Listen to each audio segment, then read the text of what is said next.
Hello, I'm taking on a challenge to beat every playable Nintendo published game. Welcome to the next episode. The next game is Game & Watch Squish. Game & Watch Squish was the 11th game in the multi-screen series. As you can see, there's still a handful of Game & Watch titles to go, although they've clearly started to slow down in frequency. The last multi-screen game was Blackjack, and Squish was released a little more than a year later than that title. Something kind of funny about this one is that the list of Nintendo products Wikipedia page I'm using was completely off with the release date of this one by a few years. The page lists the release date as April 1984, whereas their own source, and everywhere else I checked, listed as April of 1986. Someone probably just messed up and entered the wrong date or something. Anyway, because of this, I actually played this one a lot sooner than I should have. I'm placing the summary video at the correct time, but I actually played this almost 50 games ago, just after Duck Hunt. In this one, you are playing as Ziggy the Maze Man, and you are lost in a maze being controlled by a creature named Grumpy.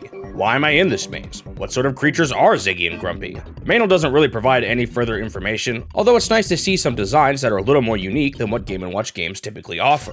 While we are starting to enter the twilight years of the Game & Watch, we'll see a bunch more effort put into the designs of the characters from here on out. The overall design of this one is pretty unique too, compared to a lot of the other Game & Watch games. You can move freely around a 5x5 grid, and you're trying to avoid getting squished by a bunch of walls moving around the grid. At any given point, the walls will only be moving in one direction, as indicated by Grumpy on the top screen. After some time though, he'll switch the directions and change which way the walls are moving. Generally speaking, this one feels a lot more dynamic than a typical Game & Watch game. You have a lot more movement options, and the way they design the walls makes this one less about timing and more about responding to each situation as they arise. In Game Mode A, instead of gaining points on each successful action like most of these games, you are instead constantly gaining points, and you'll earn more the longer you survive. Like most Game & Watches, you earn a life refresh at 300 points, so I made that my goal for this one. At any point, if you do happen to get squished behind a wall, you'll get flattened and you lose a life. On my first run, I got curious about these openings in the corners, although I later found out that they were for a Game Mode B exclusive mechanic. I thought that maybe I had to let the walls push me into them, but I just got squished in the process. Whoops.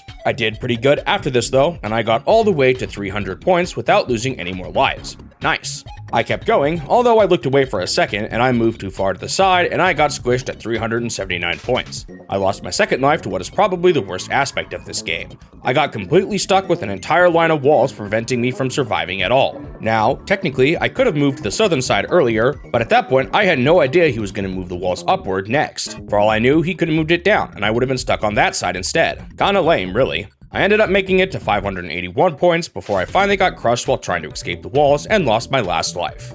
Next up was Game Mode B. In this one, instead of constantly gaining points, you have a time limit to clear an objective. For Game Mode B, you're trying to hit these 4 dudes in the corners before the time runs out. Apparently, these guys are called maze bugs, and they just stand in the 4 corners and smile while waiting for their impending doom. Once you clear them all out, you'll get some points for clearing them and some extra points based on how much time you had left.